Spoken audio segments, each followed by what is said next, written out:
you guys are having a good day.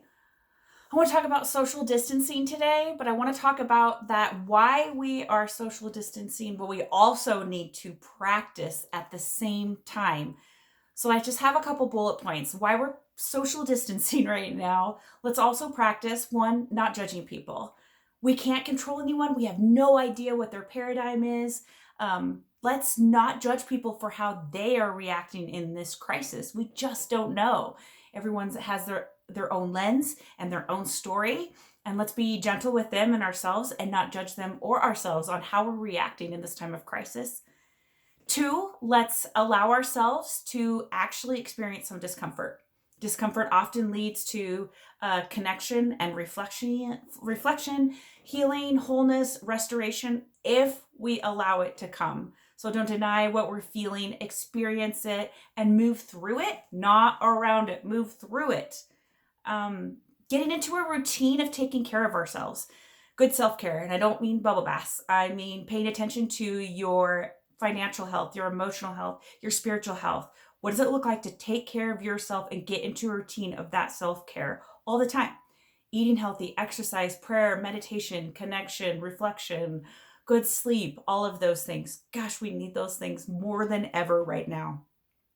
Mindfulness and gratitude. I know I talk about this a lot, but being able to have a posture of continuous gratitude for what we are seeing as progress, and we're finding the helpers and we're finding the silver lining and we are finding love and light and finding connection right now. But being mindful of the things that we're grateful for. Finding time to connect with others. Stay curious, stay open, be creative. We're connecting in new and beautiful ways that I hope will continue after all of this settles down. Patience with other people and with ourselves. We really don't have a choice, so let's respond differently.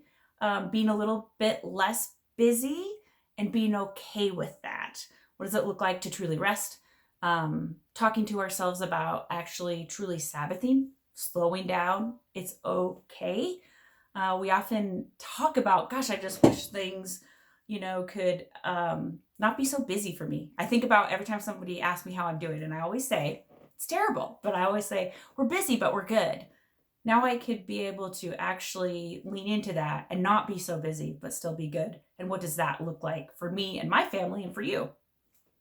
And then healthy boundaries. We've talked about healthy boundaries with family and coworkers, healthy boundaries with the news, with ourselves, but just honoring ourselves. Don't betray yourself in this time. Put healthy boundaries up. And there's so many ways we can do that and honor ourselves and our family and our schedules and our checkbooks and all of those things right now. And then the last thing is do what you can from where you are.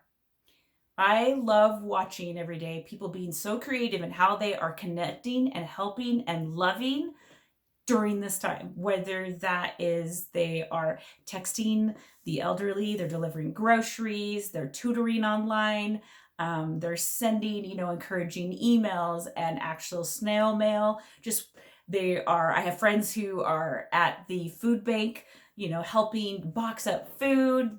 I have friends who are donating sleeping bags and coats to the homeless, like whatever it is in your little sphere, help where you can.